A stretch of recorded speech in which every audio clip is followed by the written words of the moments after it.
Hey! Uh, Look alive. We're almost there. Yes, another code! Yes! Yo! Oh my god! What is this? It's coming back. What the fuck? Trace memory! What? Trace memory? Another code! I have no idea what this is.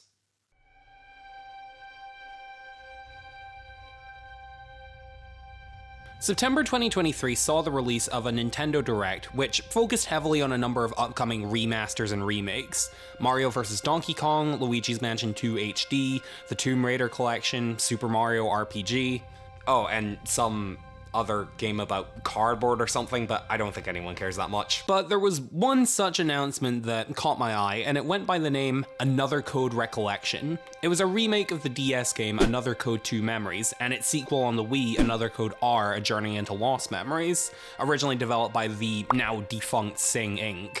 I had never heard of these games, but I figured once they got close to release, I'd consider them. After all, they looked kind of unique and interesting.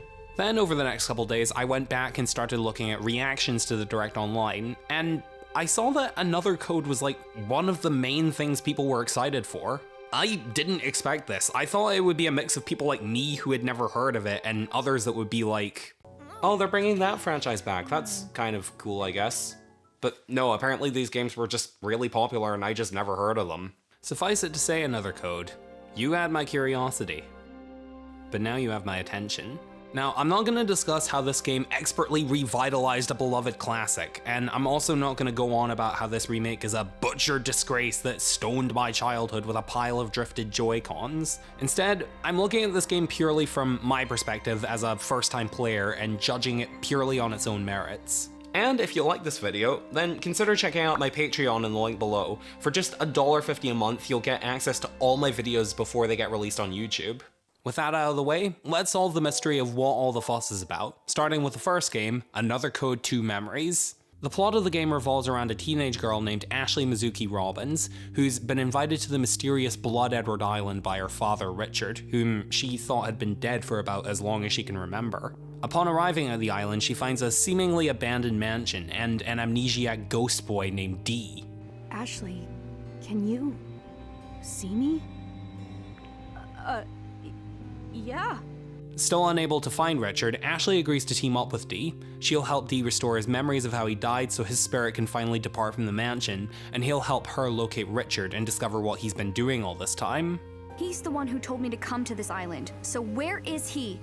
Another Code is a puzzle adventure game. As Ashley, the player explores the mansion, solving various contraptions left by the former occupants. There's a good amount of exploration involved, with many of the puzzles requiring you to look through multiple different rooms and matching up items with the objects found elsewhere in the mansion. And the game trusts the player's intelligence and their ability to put two and two together. The puzzles can require a bit of thought to figure out, but at the same time they're not overly scripted or rigid in how you solve them. There's usually one specific answer, but a lot of the time the puzzles will involve a number of steps to complete. So if you're able to figure out the general gist of the puzzle, but maybe the last part is still eluding you, you might still be able to figure out a solution through process of elimination. The game doesn't just spoon feed you the answers though, you still have to figure out most of the puzzle for yourself so that you can narrow down the possibilities for the last one or two steps. So that way it still feels rewarding. Although there was one puzzle that I honestly solved by complete accident. I was just shuffling layers of this circle around randomly until the game said, alright, good job, you're done. I'm not kidding when I say that even after beating this game and writing this review, I still don't know what I was meant to have figured out.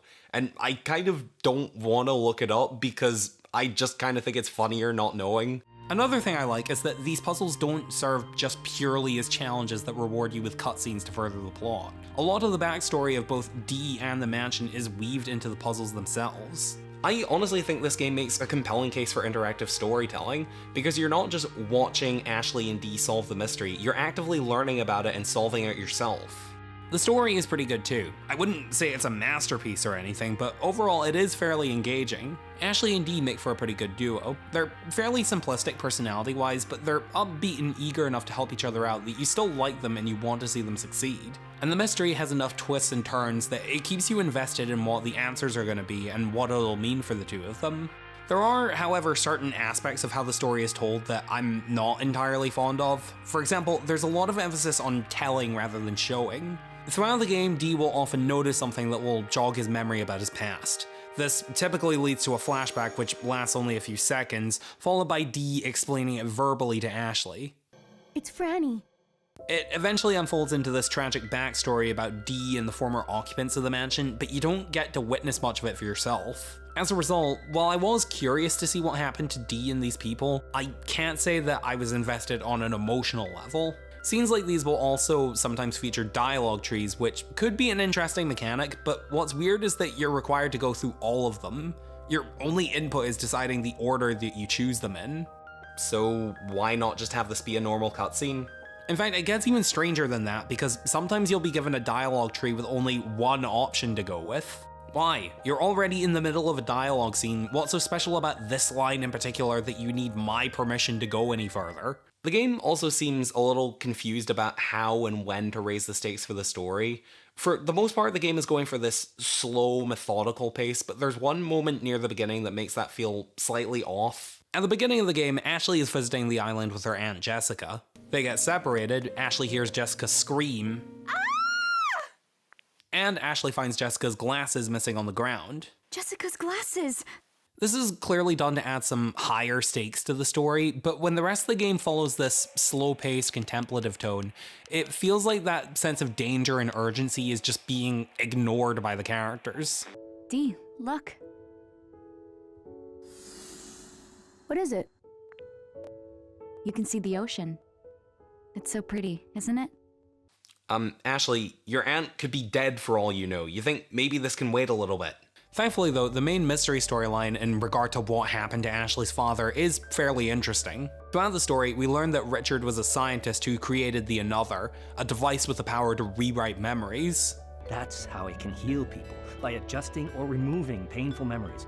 We could even cure PTSD. But his partner in the project named Bill tried to steal the technology, forcing Richard to go into hiding and complete the project in secret. Now Bill has caught wind of Richard's work on Blood Edward Island, and it's up to Ashley to rescue her father and stop Bill from using the Another technology for his own purposes. It's a pretty effectively tragic story of a father who had to abandon his daughter for her own safety, and seeing them reunite is pretty well done. Ashley's father, when you finally meet him, is pretty likable. You really get a sense of how happy he and Ashley are to be back in each other's lives, and how proud he is of her for being smart enough to save him. Or lucky enough, depending on how some of the puzzles went for you. All right. Okay, sorry, I'll stop. I will admit that I think the reveal of Bill's plan is a little underwhelming. I was really curious to find out what he planned to do with the Another technology, and from the way he was talking, it looked like he was operating in some kind of moral gray area that could make him an interesting villain. I thought maybe they could go into the dangers and ethical implications of rewriting people's memories versus the potential to resolve trauma. You just don't grasp another's full potential. Think along the lines of Eternal Sunshine of the Spotless Mind, or Star Trek V, as bad as that movie is, where they explore how negative experiences can make a person who they are, and how you need to take the bad with the good. I don't want my pain taken away, I need my pain! But instead, his entire plan is just... People the world over would pay hand over fist for such a thing. money. No alternate perspective that the characters can discuss and add some nuance to the conflict.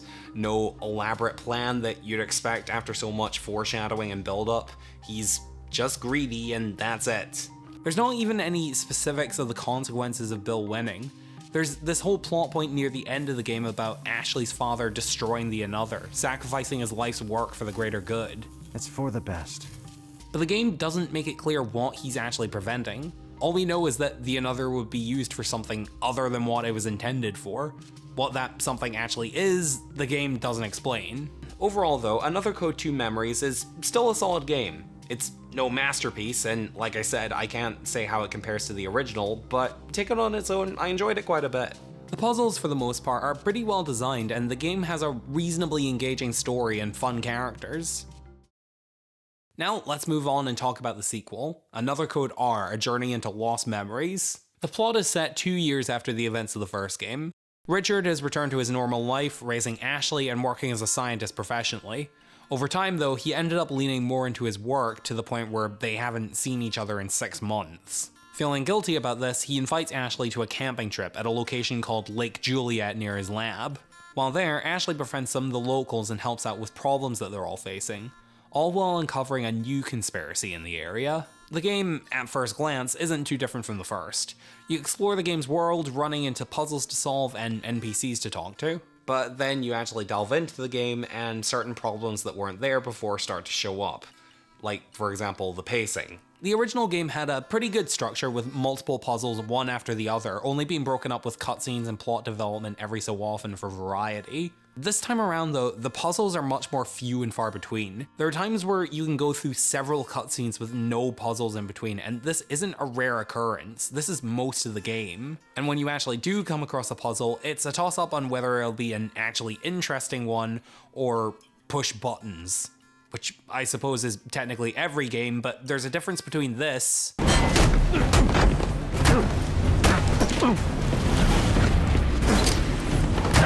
and this.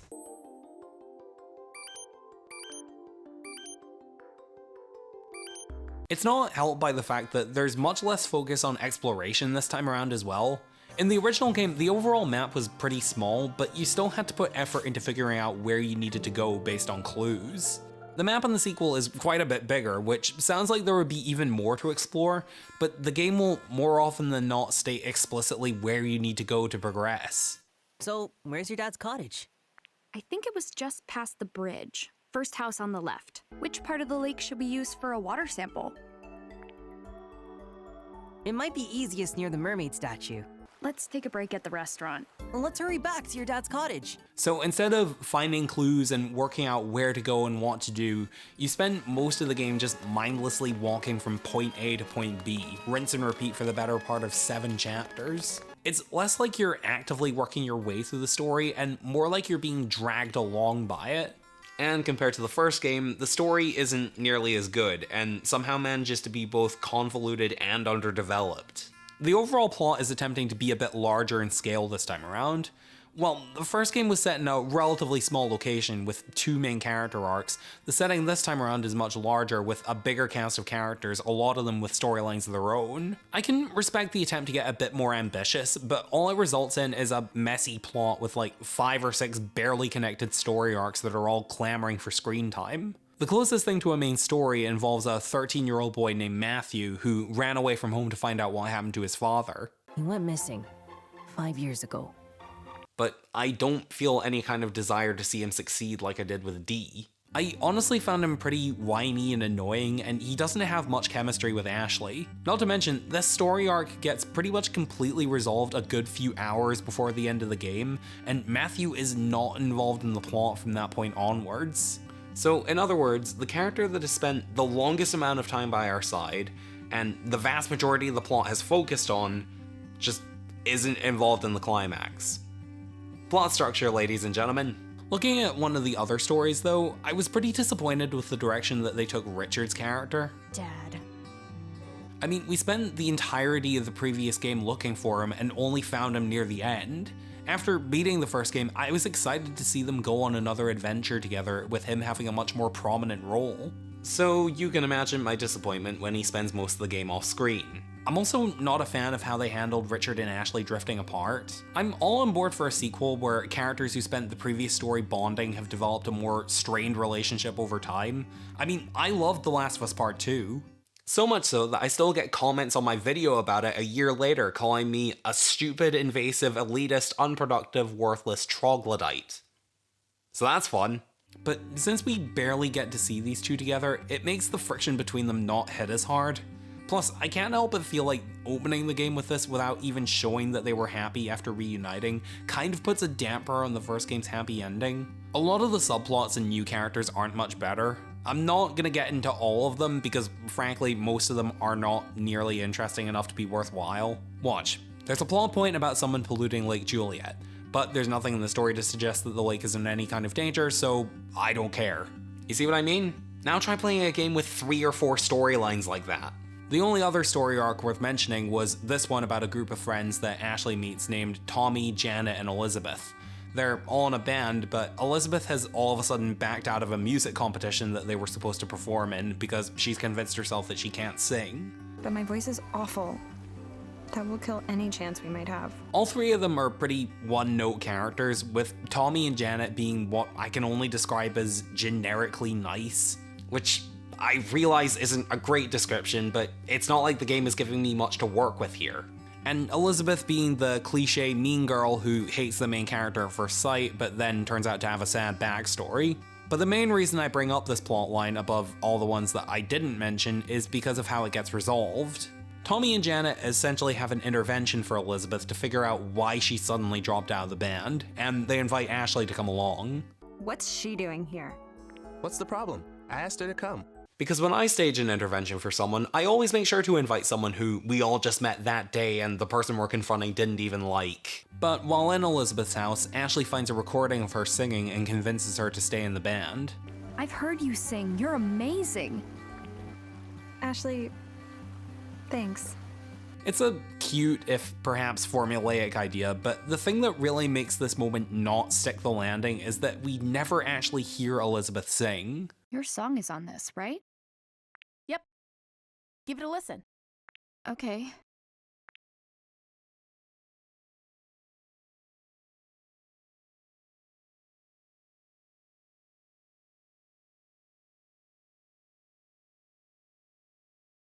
What'd you think? That's not bad. Actually, I really like it. I'm not sure why they did this. Initially, I thought maybe they just didn't have the budget for a song, which to a certain extent I can understand. Although you probably shouldn't base your storyline around something that you don't have the budget for. But then I made it to the end credits and heard this. To the paradise, to the place that I will call my home. So it would seem they were able to make an original song, they just didn't use it for this scene.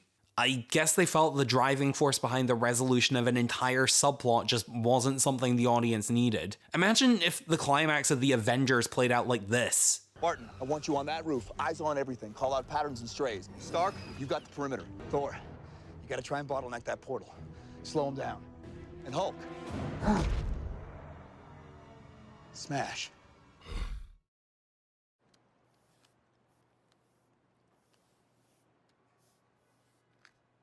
I don't like Journey into Lost Memories. As a game, it's mostly tedious busy work. As a story, it's unfocused and underdeveloped. And as a sequel, it doesn't understand what made the original game work. Like I said, I'm not another codeologist. What do you mean that's not a real word? So I can't speak for how this remake compares to the original game, which maybe that version is great. Maybe I would have loved it. I'll at least say that, putting my own feelings aside, I'm glad that this remake exists because the original version of the sequel was never released outside of Japan and Europe.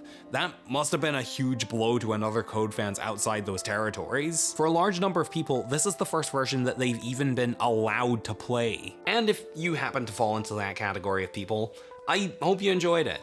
Quite frankly, between you and me, I'd rather you enjoyed it as someone who waited for it for several years rather than me who literally just heard about it a few months ago. I'd rather we both enjoy it, but you take what you can get. This raises the question though, can I recommend another Code Recollection when I outright didn't like the second game? Especially considering that the second game is longer, meaning I enjoyed less than half of the package as a whole. Well, yeah, why not? Like I said, I still found the first game pretty enjoyable and engaging, and even if I didn't like the second game, I'm by no means an authority on the topic. So play the first game if you haven't already, and if you like it, I mean, you've already got the second game at that point, you might as well give it a shot. Maybe you'll see something in it that I didn't. As for me though, Recollection at least made me interested enough that I might go and play the original games and see how they compare. Maybe I'll even go back and play some of Sing's other games like Hotel Dusk, a game that I actually have heard of.